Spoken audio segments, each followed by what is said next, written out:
As a Caribbean immigrant, I am fortunate to have my feet firmly planted in two different worlds. One foot is buried in the sands of the Caribbean and the other is cemented to the streets of America. I feel no tension between my American identity and my Caribbean heritage. There's no push-pull relationship between the two, where one constantly vies for prominence and recognition over the other. Both places are essential to who I am, as well as my life's purpose and mission. I will always retain a connection to Trinidad and Tobago. It is the place of my birth and my childhood. It is where I learned that I had sickle cell disease and where my grandmother instilled in me a confidence to overcome any challenges that I would encounter in pursuit of my ambition to become a doctor. It is where I spent countless nights in the hospital suffering from a sickle cell crisis, and where I learned the meaning of love as my mother, hospital nurse, switched shifts with her colleagues so she could watch over me while she worked. Growing up in the Caribbean, I learned that women are the backbone of our society. They may not always get recognized for their contributions, but they may not always seek or rise to formal positions of power. But without women and their hard work and their selflessness, our civilization would fall apart. In the Caribbean, I learned the definition of community. I grew up around individuals who paired the dynamic and distinctive personalities with a devotion to caring for those around them. In Trinidad and Tobago, altruism never felt like sacrifice. It always seemed more like service. As a child, I quickly learned that what was in the best interest of my family and friends and neighbors was also in my own self-interest. If the boats around me were sinking, there was no way for my boat to rise. So when I moved to America, I was just 16 years old and weighed much less than 100 pounds. I was making this journey by myself without family or friends accompanying me or waiting to receive me. And while I might have looked like a vulnerable kid, I felt strengthened by my heritage. I wasn't leaving the Caribbean behind, I was bringing it along. I also felt confident in the place I was going to, Howard University. As an undergraduate student at Howard, I learned how being American and being Caribbean were complementary rather than mutually exclusive. As I became more and more American, I was not required to renounce or diminish my Caribbean identity. There was no reason that I could not be both at the same time. I'm not sure if I would have felt this way were it not for Howard. At the Mecca, as we refer to Howard's campus, I found a warm and nurturing community that embraced me. Howard has always been a home for the Caribbean diaspora, a place where people from the Caribbean or of Caribbean descent can explore who they are, where they came from, and where they're going. There are many notable Caribbean individuals affiliated with Howard. There's Dr. Carlton Alexis, an interim president of Howard. The Honorable Eric Williams, the first Prime Minister of Trinidad and Tobago and a member of Howard's Political Science Department. There was Stokely Carmichael, the civil rights activist. Keith Mitchell, the current Prime Minister, Dr. Keith Mitchell, the current Prime Minister of Grenada. There were also the nurses who worked alongside my mother in the Port of Spain Hospital, many of whom had received their educations elsewhere before returning home to Trinidad and Tobago to serve their communities. And the list goes on today as Caribbean students continue to flock to the Mecca, leaving an indelible mark on our university and campus community before leaving to go make their mark on the world. My childhood in the Caribbean prepared me to develop a deep and abiding love for America. In Washington, D.C. and at Howard University, I found a community that reminded me of the one I had at Trinidad and Tobago. Howard's motto is truth and service, a saying that resonated with the values I inherited during my upbringing. I have always been taught to seek the truth and to use that truth in service of others. The American citizen I am today is very much influenced by the individual from the Caribbean who I remain. Caribbean culture is defined by our loving honesty. My grandmother did not conceal my sickle cell from me. Rather, she told me the truth and empowered me with information. That was the only way I could develop the confidence to overcome any of my own personal limitations, as well as the external obstacles I knew I would face. It is my love for what America is and what it can be that compels me to be honest with my adopted country. At Howard, we insist on holding our society to account for its flaws and imperfections and failed promises. We remind the country about its national values and point out when it struggles to live up to them. We recognize that America could always be improved, but only if we are willing to be honest about how it is falling short. The cause of social justice has no borders or boundaries. At Howard, we advocate for justice in America, in the Caribbean, and around the world. When we support equality in one place, we support equality everywhere. When boats rise in America, they rise in the Caribbean as well. Caribbean culture has given so much to me and it has much to offer anyone who takes the time to examine it, to live it, and to understand it. Thank you.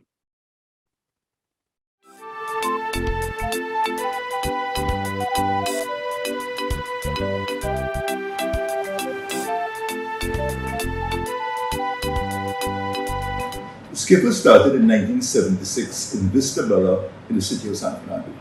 We started as a traditional band. A traditional band is one of the bands that carry their pants slung around their neck in the original style of when the bands first started.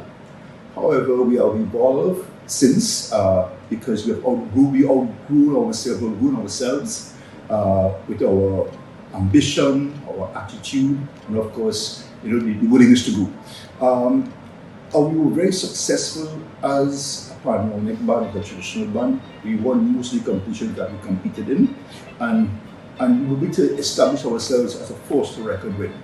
All that, my role inside of there was one of leadership and one of management and one of understanding the capability of the instrument, what it can do, and of course to extend it and make it maximize from that. I joined a carnival band back in the 80s, and my role was the pan element in the band. And we were going to participate in the competition to carry the king of the band at the time. Very good friend of mine was since passed. And when I got there, I saw they were assembling costumes. Now the costumes basically go to the savannah in a sort of a knockdown form in parts because of the transportation process, and then they're assembled. And I started seeing costumes being assembled, and this costume that really shocked me was a costume called insects carrying marijuana. And they had like large-sized, human-sized insects, and the insects had blades of marijuana on their back. And that became the costume when we started putting it together. And I said, wow, who would have think about that? So I was fortunate to portray one of his outstanding costumes called Sagaboy. And Sagaboy is made up of spiral rods made out of fiberglass, which means that they were very, very light. And I will take a picture of one and show you what it is. And it goes up in the air, so that costume became it's a puppet actually, and the puppet is strapped onto the man. So the formation of the body is made out of spiral fiberglass and wire.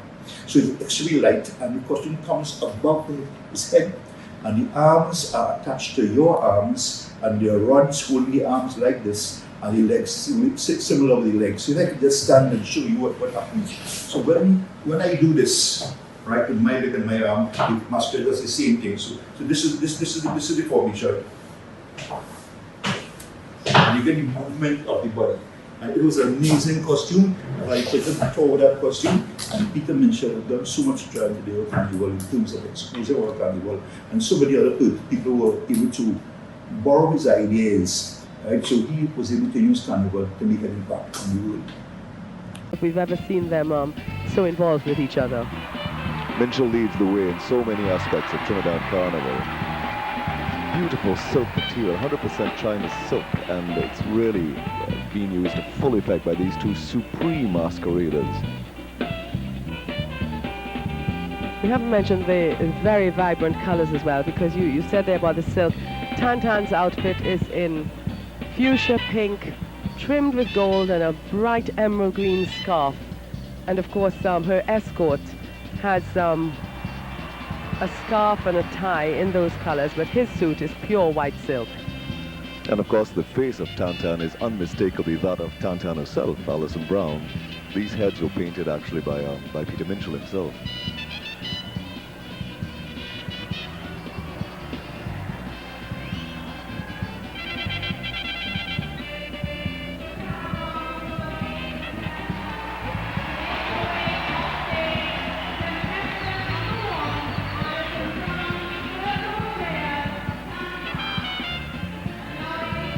This is the first for Carnival.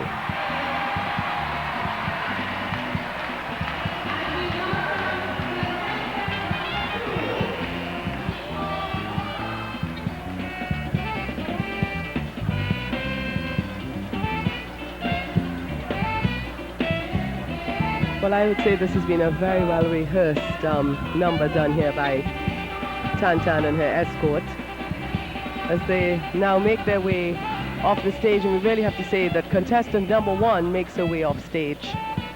Tantan escorted by Saga Boy. That was the first queen appearing in the competition.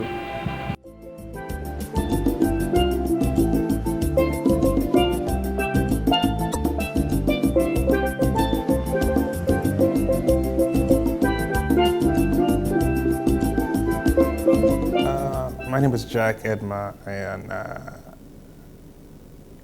I was born in Elkhart, Indiana, and there's always a funny story to that. I was in Chicago once visiting a friend, and I saw a sign for Elkhart and said, "How did your mom end up in Elkhart to give birth to you?" My mom was a missionary, weirdly enough from Haiti.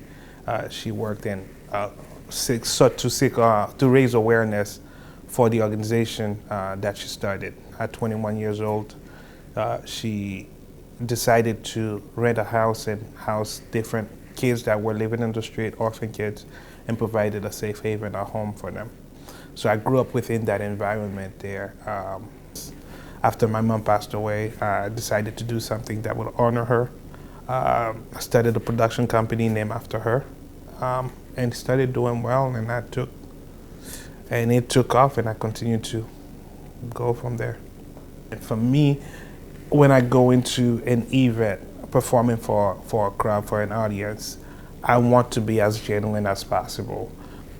Growing up in Haiti, I was exposed to so many different genres of music, and being able to bring this within what I do, and most of the songs, or a lot of those songs of those genres, they are not familiar to the audience that I play for. So I have to find an innovative way to bring those songs and mix them in a way where it's still enjoyable and I don't lose the attention while doing this. And for me, beyond the technical aspects, I seek to use this talent that I have, the skills that I have, these opportunities that I have to be in front of audiences, to use music to show that throughout the world, throughout different cultures, there's different type of music, different genres of music, we can still connect, even with the unfamiliar.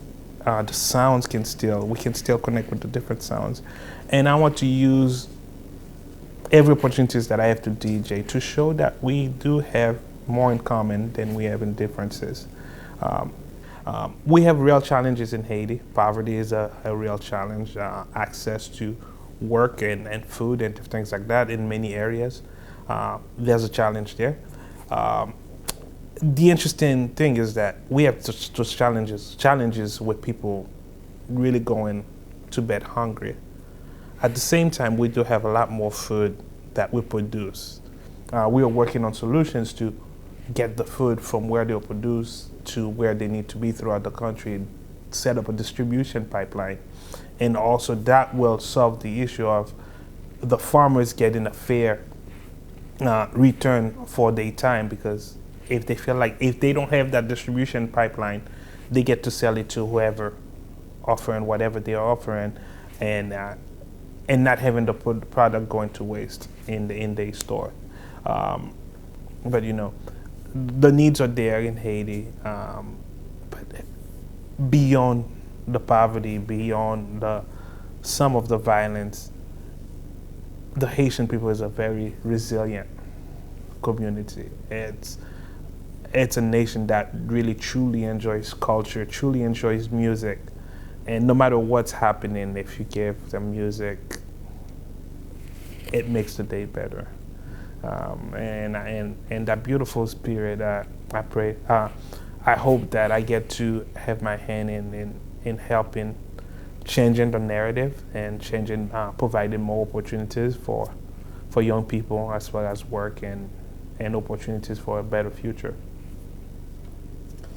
Really, for me, it's really bringing that point that you said, it's bringing it home, is that it's really giving ourselves the opportunity to explore and immerse ourselves in what's out there in the world. And, you know, not everything is for everybody. However, being able to give us ourselves the opportunity to explore, I believe that we'll realize that we have, as a human race, as a human body, I believe that we'll get to realize that we have more in common than we have in differences, and I hope that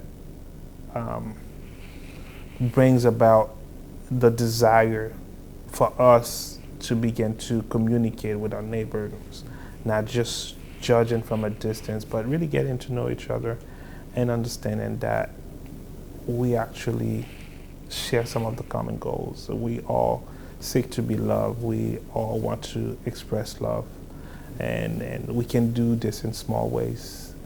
And it can start by coming together. And the International DJ Festival is a great way to bring our community together, and we can just start just there.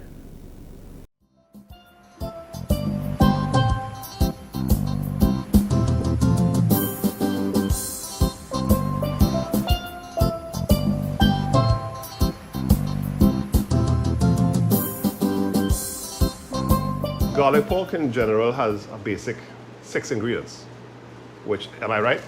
6? Garlic, thyme, Spanish thyme. No, Portuguese thyme.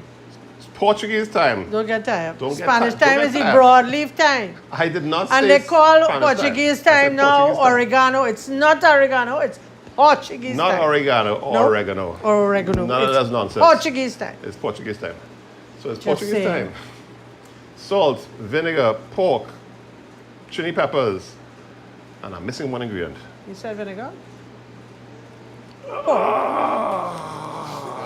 Garlic. Garlic is a The great. king, the king, the garlic king. is a great ingredient in garlic pork. It's really Very enhances. necessary, very necessary. That's funny.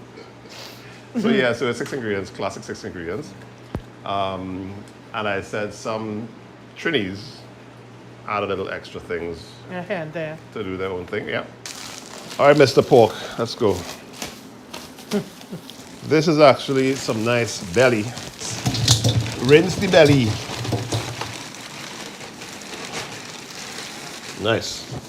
You're just rinsing off any excess debris or blood. Oh, that's pretty good.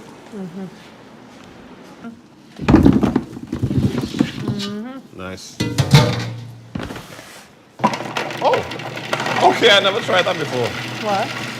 I just put it all inside here and just press go. Serious? Yeah. No, I never.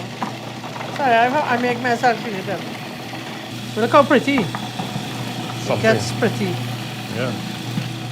Get all that goodness. There's your flavor right there. That's all of it. All the flavor of garlic 3 pork. ingredients.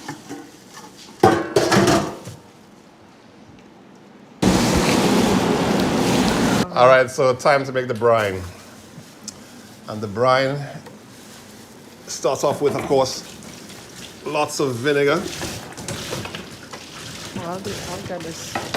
Some people use apple cider vinegar and all kind of fancy vinegars, but I like the basic white vinegar. It's a little stronger. My sous chef. Vodka on the rocks with bitters. No matter what I cook, it just has an extra je ne sais quoi. It's such a fool. Get with it. Come, put in your salt. You and your Salt. sous chef. Rain. Salt. Yep. Nice. We're trying to dissolve that salt before we add anything else. Yeah.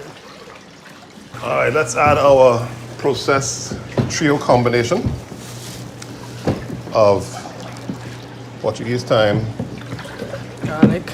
garlic. Peppers. Yep.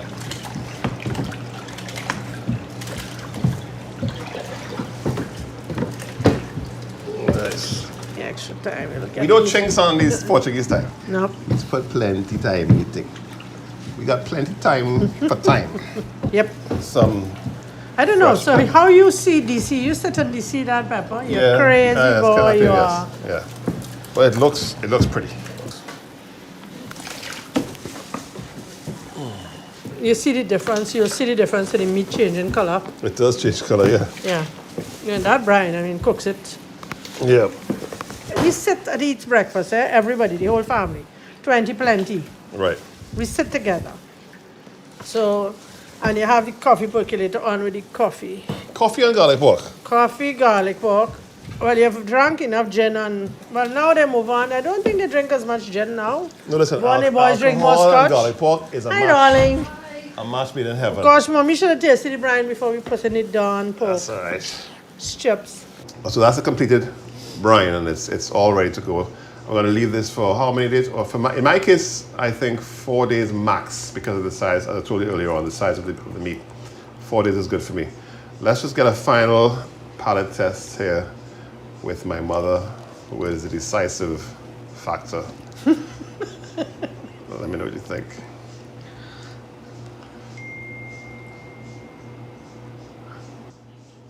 Very good mix. Yeah, I do. Papa, you pass. You know, the vinegar is not too much. Yeah. The salt is good. So we're back. It's 4 days later. Today is Tuesday.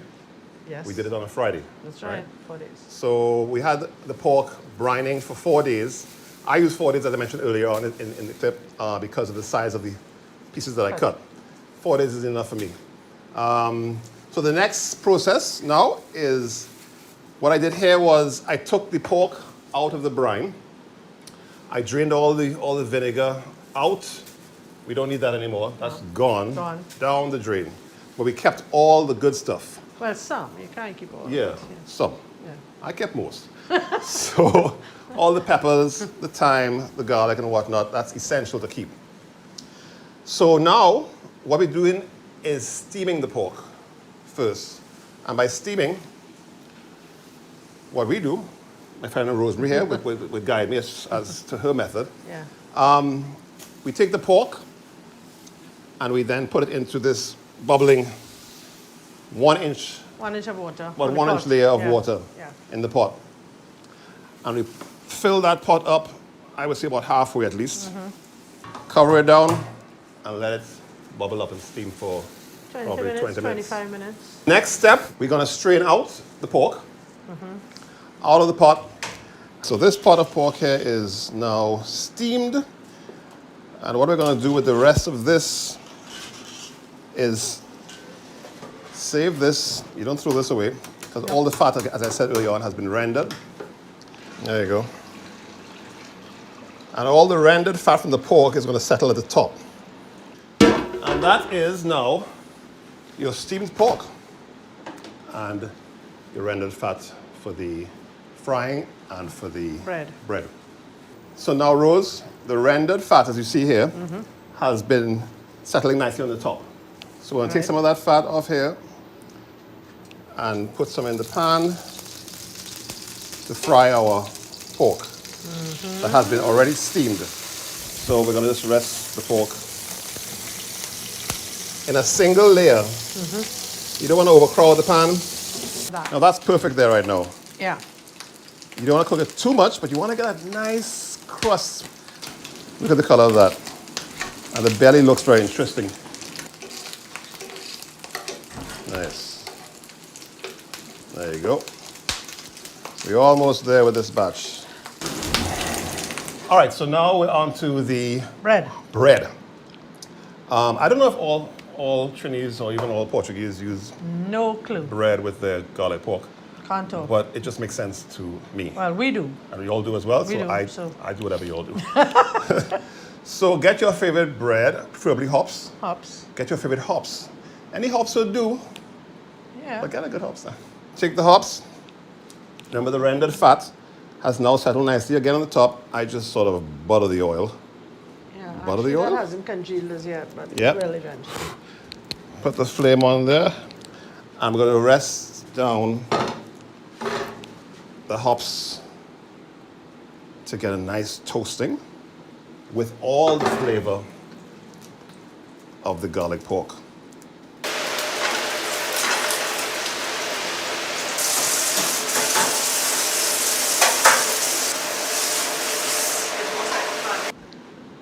And then we make this thing. This This is what, pickled onion? Pickled onion. It just has vinegar, salt, sugar, clove, and hot pepper. And they just leave it for about a week and a half. The older heads eat a piece of onion with a piece of pork Right. with or without bread accordingly. So just more pungency upon pungency. Yeah, a lot of people I know. I must have faint of heart, but I don't. And this is your spin now. So my this little is your spin, audition. Yeah. I saw somebody, actually it was somebody who claims to be Portuguese, Well, doing there's a lot of caramelized those. onions.